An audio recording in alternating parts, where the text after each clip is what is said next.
case, the whole goal today was to try to make this a hybrid meeting so that folks who are still either at home or away who can't get here would be able to attend. We got a handful of projects, a handful of little presentations today.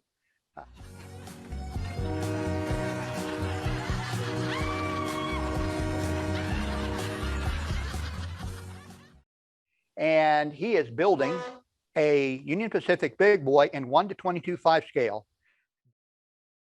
And then I started looking at all the details on it, and my heart just sank to the bottom of my chest. This is the chassis that I started building once I had the wheel sets made. The chassis is kind of unique in that the wheel or the chassis can bend as it goes around the curve, because this locomotive is designed to take a 5-foot radius curve onto the chassis.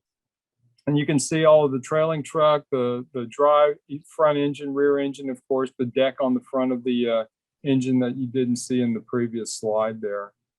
The locomotive is, here's the locomotive and right below the full-size plan. What I normally do is take the plan out of the blue Combach book for locomotives and take it down to FedEx office and have them blow it up.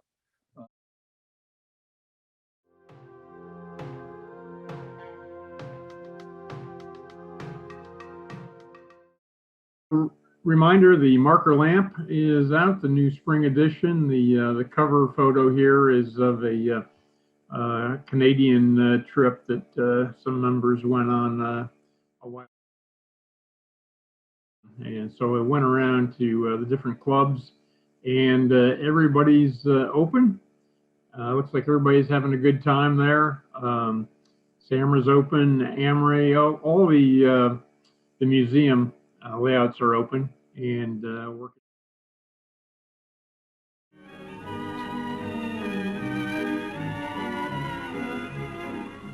There's a quarry near Portmaddock, North Wales, where the men have a special way of coming back from work. Our next speaker is Bogues. But we got lucky when we came through Chama on the way back.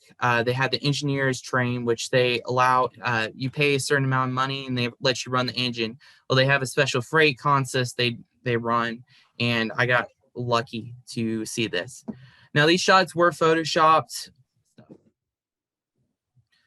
Here we saw C316 officially coming out, and here's over by Dean Wright. It's not the best photo in the world, but it's one I really do like, but it works. Here's 7 with the fireworks in the background. Another shot of 7 with some fireworks. I tried my best to get the fireworks in, but 28, I love this shot because you can see the firebox on 28. This was the X300, I believe.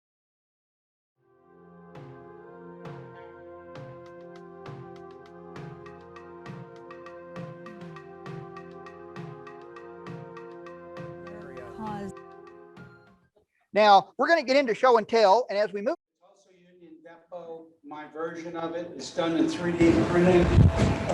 The overall structure with the bridges, because there's bridges on both sides, station in the middle, is 25 inches wide and 24 inches long. To fill in the job, they added in a branch line run to some rural towns, and just to kind of stretch out and fill up their day. So I was interested in the story of this branch line run, but I was out of space. And I'll show you that in a second. Now this is a fine scale miniature kit. It's one of my favorite things I like. I love the building, look at building, because so I bought just a metal kit, the casting, because I love to work in metal. And 6 months ago or so. And, so this is like, I cast all this out of resin. I take a Railroad Design Associates and one wall, and I'll take this kit and I plagiarize it. I'll make molds and cast it.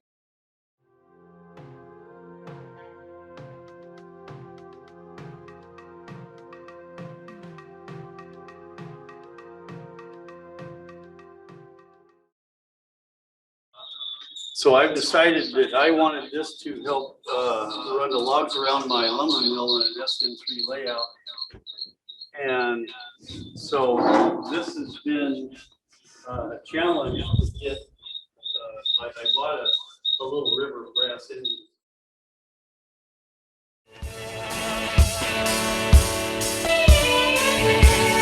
We're right on the intersection of Interstate 44 and Highway 65. The facility was started in 1946 by my grandfather. It happens to be in a former underground mine. We've got about 3 million square feet total space, and that is leasable footage. We extended a spur to their buildings, working with BNSF to extend that. And that traffic grew quite a bit, saving them significant transportation costs.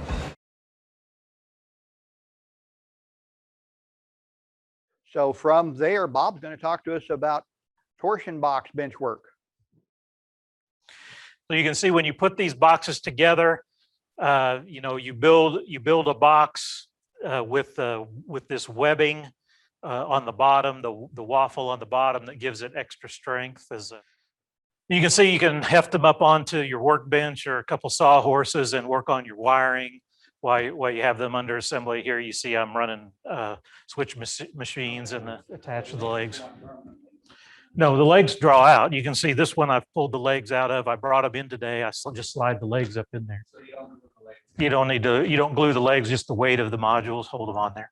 Then you put them end to end. This is one in the original plan that's up on the north crossing section. That creek is called the Brush Creek section of the layout. On two ends, they are rigid enough for a 12-foot section or more to be rigid and strong, across that span.